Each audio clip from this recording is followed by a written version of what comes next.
प्रिय मित्रों, पाप में डूबे मानव कुल को जल प्रलय द्वारा मिटाकर एक नई पीढ़ी का प्रारंभ करने वाले ईश्वर ने उस नए युग के प्रवक्ता नूह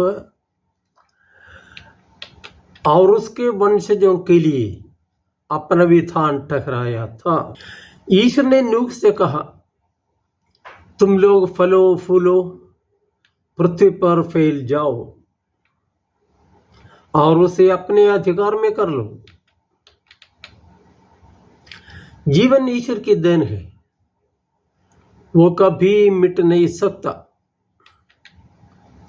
मनुष्य के शरीर एवं सांसारिक जीवन का भले ही अंत हो जाए, लेकिन ईश्वर के प्रतिरूप में बनाए गए मनुष्य का अंत नहीं होता। उसमें ईश्वर का श्वास निवेशित किया गया है।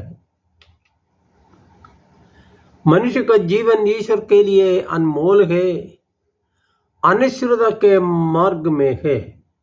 अनश्वरता के इस भाव में पुनरुत्थान की पूर्व सूचना दिखाई देती है।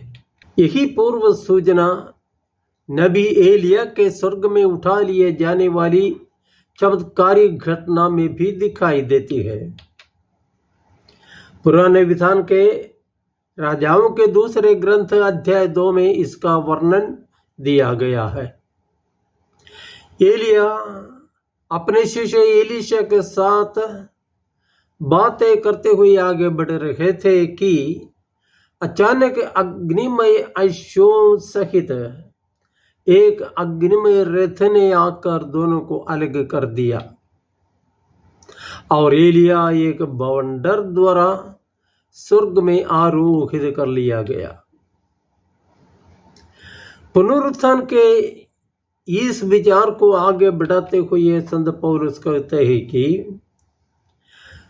यदि मसीह आप में निवास करते हैं तो पाप के फलस्वरूप शरीर भले ही मर जाए, किंतु पाप मुक्ति के फलस्वरूप आत्मा को जीवन प्राप्त है। इसका मतलब यह नहीं है कि मृत्यु के बाद शरीर मिट जाएगा और केवल आत्मा का पुनरुत्थान होगा। एक दाने से एक पौधे के उगने का उदाहरण देते हुए पौलुस ये साबित करना चाहते हैं कि मानव शरीर भी इसी तरह रूप बदलकर पुनर्जीवित हो जाएगा। साधारण शरीर में कमियां और कमजोरियां हैं, लेकिन पुनरुत्थित शरीर महिमा युक्त है, अनश्वर है। ये जानकारी हमें मिलती है प्रभु मसीह के पुनरुत्थान से।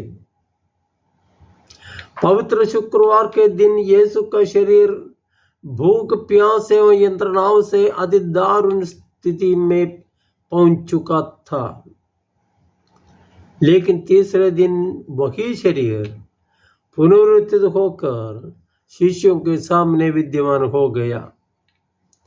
अब वो महिमा पूर्ण था और साधारण प्रकृति नियमों के परे था। बंद कमरे में वो प्रवेश कर सकता है, वहां से वो जल भी हो जा सकता है। संत पौलुस के अनुसार जिस तरह सब मनुष्य आदम से संबंध के कारण मरते हैं, उसी तरह सब लोग मसीह से संबंध के कारण पुनर्जीवित किए जाएंगे। संत यूहन्ना रचित सुसमाचार अध्याय 5 में प्रभु यीशु कहते हैं, जो मेरी शिक्षा सुनता और जिसने मुझे भेजा उसमें विश्वास करता है, उसे अनंत जीवन प्राप्त होगा। इस अनंत जीवन का मतलब क्या है? यही कि आत्मा अनश्वर है और अनश्वर आत्मा से संबंध रखने के कारण शरीर पुनर्जीवित होगा। यही सत्य प्रभु आगे दोहराते हैं। सत्कर्मी जीवन के लिए पुनर्जीवित हो जाएंगे और कुकर्मी नरक दंड के लिए। इसलिए हमें चाहिए कि कुकर्मों को त्याग कर सत्कर्मी बने और अपने सदाचरण द्वारा आनंद जीवन प्राप्त करने के योग्य बने। हम अपने मन वचन कर्मों पर ध्यान दें कि सदा प्रभु के बताए मार्ग पर निष्ठा से चलते रहते हैं।